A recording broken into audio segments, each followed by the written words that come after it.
Well, for my money, the best game of this wild card weekend will take place in the nation's capital when the Seattle Seahawks come to town to take on the Washington Redskins. Seattle is currently installed as a 2.5-point road favorite in this game on BETDAQ, 46 the total. Now, I'd like to know the last time, and I'm sure it's never happened, so I'm just asking this rhetorically, but I'd like to know the last time a team has been on a streak like Washington. The Redskins have won 7 games in a row and have covered all 7 times. When's the last time a team has come into the playoffs on a streak of 7 straight wins, 7 straight covers or better, and is at home and is an underdog? I mean, what more does Washington have to prove to bettors and odds makers at this point?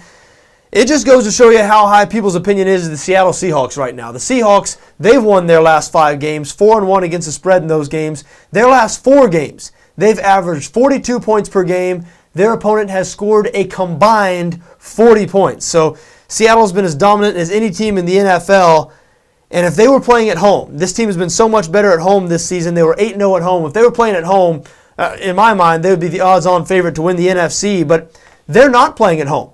They're playing in Washington in this game, and Seattle has not been very good on the road this season. 3-5 on the road. They've lost to teams like Detroit, Arizona, St. Louis. So they've been a much different team away from home, which is why, quite frankly, I'm just a little surprised that Seattle's favored in this game.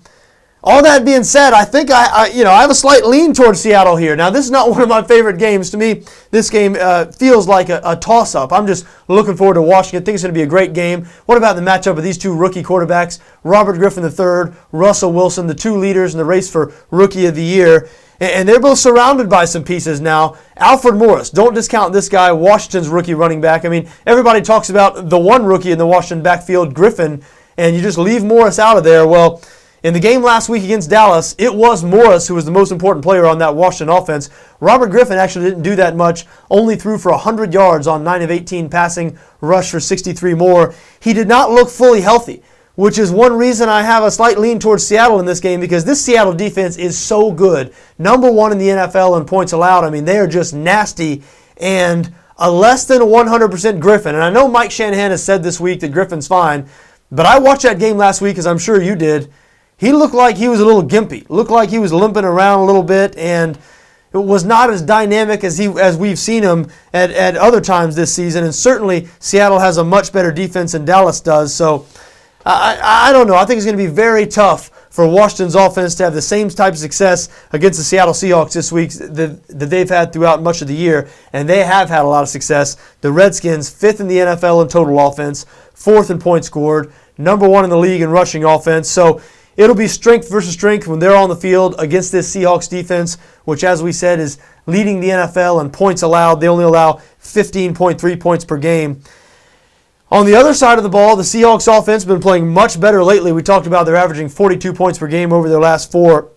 Really, since they have given Russell Wilson a little more freedom. They've started throwing the football a little more. They've started running the read option a little bit more. But Marshawn Lynch is still the key guy on this offense. He's still what makes them go. And the Redskins have a bad defense. 28th in the NFL in total defense, but they're especially bad in the secondary, 30th in pass defense. They've actually been really solid in defending the run this year, 5th in rush defense, only allowing 95 rushing yards per game. So we'll see if Seattle's able to get that ground game going against Washington. I do have a slight lean towards the under in this game, 46 the total here, because the matchups here, as we said, Washington, their strength is defending the run. Seattle's going to try to run it. And I just don't think the Redskins on offense are going to have a whole lot of success against this Seattle defense. So listen, if I were a Redskins fan, I would be maybe offended that the Redskins were an underdog in this game. After all, they've just been playing so well. But as I understand why they're an underdog in this game. It's tough for people to bet against Seattle right now, even on the road. And I guess I'm one of those people. It'd be tough for me to bet against the Seattle Seahawks in this game. I'd want no part, of laying the 3 points. If I was going to bet on Seattle, it would be on the money line. I do look for a tight, low-scoring game here. Should be a great one.